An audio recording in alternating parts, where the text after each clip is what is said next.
चलिए आज एक बहुत ही दमदार कहानी में उतरते हैं जो समाज का आईना नाम की किताब से ली गई है। किताब की शुरुआत ही आप समझिए एक बहुत गहरे विचार से होती है कि समाज का आईना सरकार नहीं बल्कि हम खुद हैं। अगर चेहरा ही गंदा हो तो आईना बदलने से क्या होगा। तो कहानी है एक किसान रामप्रसाद और उनके बेटे राहुल की, और इनकी जो अपनी लड़ाई है ना, वो असल में समाज के एक बहुत बड़े संकट की तस्वीर दिखाती है। अब रामप्रसाद का भी एक सपना है, वही सपना जो शायद देश के लाखों माँ बाप देखते हैं कि उनका बेटा एक बड़ा सरकारी अफसर बने। पर इस सपने की कीमत बहुत बहुत बड़ी है। और होता ये है कि राहुल को दिल्ली के एक टॉप कोचिंग सेंटर में एडमिशन मिल जाता है, मतलब एक बहुत बड़ा मौका। लेकिन फीस है पूरे 1.5 लाख रुपए, और ये सिर्फ कोचिंग की फीस है, रहने खाने का खर्च अलग। जाहिर है ये रकम उस परिवार के लिए एक पहाड़ जैसी थी। और यहीं पर रामप्रसाद एक ऐसी मुश्किल में फंस जाते हैं जहां चुनाव करना लगभग नामुमकिन है। एक तरफ उनकी विरासत है, पुरखों की जमीन, और दूसरी तरफ बेटे का भविष्य। तो रामप्रसाद एक फैसला लेते हैं, एक ऐसा फैसला जो अंदर से उन्हें तोड़ देता है। वो अपनी जमीन बेच देते हैं। लेकिन सबसे बड़ी बात यह है कि वो ये कुर्बानी राहुल से छिपाकर रखते हैं। वो नहीं चाहते कि बेटा इस बोझ के साथ जिए। तो चलिए अब कहानी में आगे बढ़ते हैं। देखते हैं कि जब राहुल आंखों में उम्मीदें लिए शहर पहुंचता है तो उसका सामना इस सिस्टम की कड़वी हकीकत से कैसे होता है। वो एक ऐसी लड़ाई के मैदान में उतरता है जहां कंपटीशन का अंदाजा लगाना भी मुश्किल है। सोचिए, लगभग 28 लाख लोग सिर्फ एक सरकारी परीक्षा के लिए। और इतने सारे लोगों के लिए नौकरियां कितनी हैं?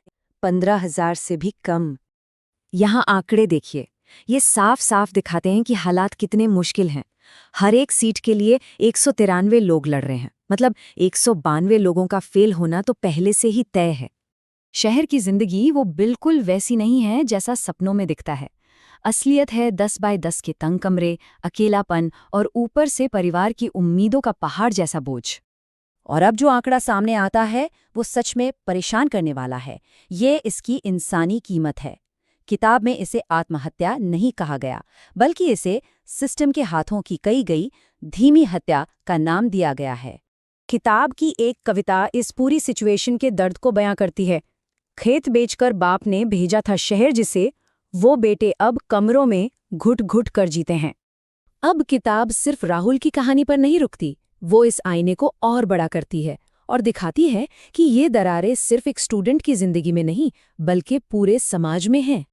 और ये वो नए जमाने के जाल हैं जिनमें हम सब कहीं ना कहीं फंसे हैं।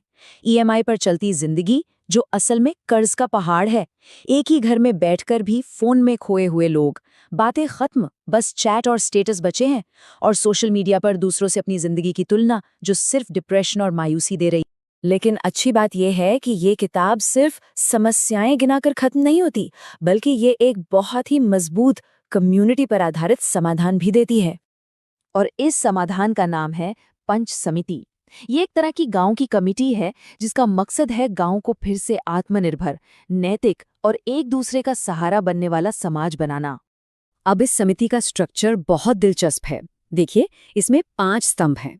एक पढ़ा लिखा व्यक्ति जो पैसों का हिसाब किताब देखेगा, एक बुजुर्ग जो सही गलत का रास्ता दिखाएगा, एक नौजवान जो डिजिटल नशा जैसी नई समस्याओं से निपटेगा, एक महिला जो घर के बजट और औरतों की जरूरतों को समझेगी, और एक प्रभावशाली व्यक्ति जो गांव की बात अधिकारियों तक पहुंचाएगा। मतलब हर तरह के नजरिए को शामिल किया गया है।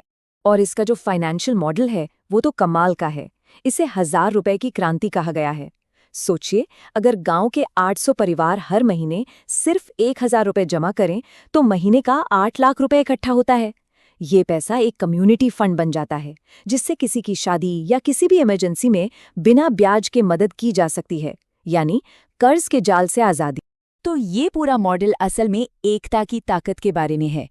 जब 5 हाथ मिलते हैं तो फौलाद बन जाते हैं।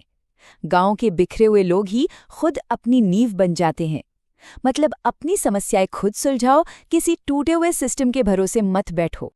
तो यहाँ सबसे जरूरी बात ये समझनी है कि ये जो पूरी जद्दोजहद है ये सिर्फ एक नौकरी या डिग्री के लिए नहीं है, ये एक इज्जत की जिंदगी जीने के लिए है। एक ऐसी जिंदगी जिसे जीने में आज का सिस्टम कहीं ना कहीं नाकाम हो रहा है। और आखिर में ये कहानी हमें उसी सवाल पर वापस ले आती है जहां से बात शुरू हुई थी।